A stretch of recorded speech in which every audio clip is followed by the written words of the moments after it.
In today's video, I'm going to teach you how to use AI tools with Notion. Start by opening your preferred web browser and heading to Notion's website. Type notion.com into the address bar and press enter. Once the homepage loads, look toward the top right corner for the login button and click it.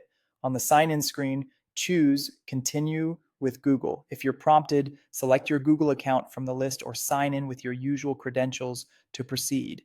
After a moment, you'll land in your Notion workspace. Inside your workspace, look for the Notion AI option. Depending on your layout, you might see it in the sidebar on a page or as an assistant prompt when you start typing. Click it to open the AI features. Now decide what you want the AI to help you create.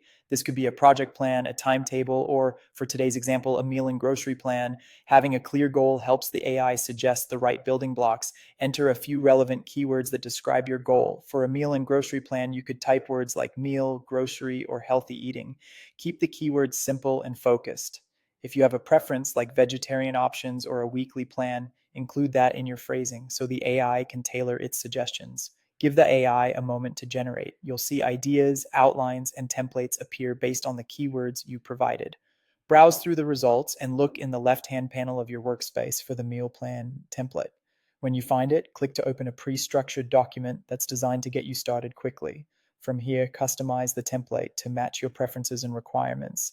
Adjust headings, swap out example meals for your own, and add notes for dietary needs or budget. You can rename sections, insert checkboxes for groceries, and reorganize the layout so it mirrors how you shop or cook through the week. If something doesn't quite fit, ask Notion AI to rewrite or expand a section using clearer instructions, and then fine-tune the results. Use and refine your AI-generated meal and grocery plan as you go. As your week progresses, check off items, update portions, and save favorite recipes for future reuse. Make any additional adjustments so the template aligns with your unique needs, whether that's batch cooking on weekends, planning for a family, or keeping things minimal during busy days. And that's it. If you found this tutorial helpful, don't forget to like this video and subscribe to my channel for more Notion tips and tutorials.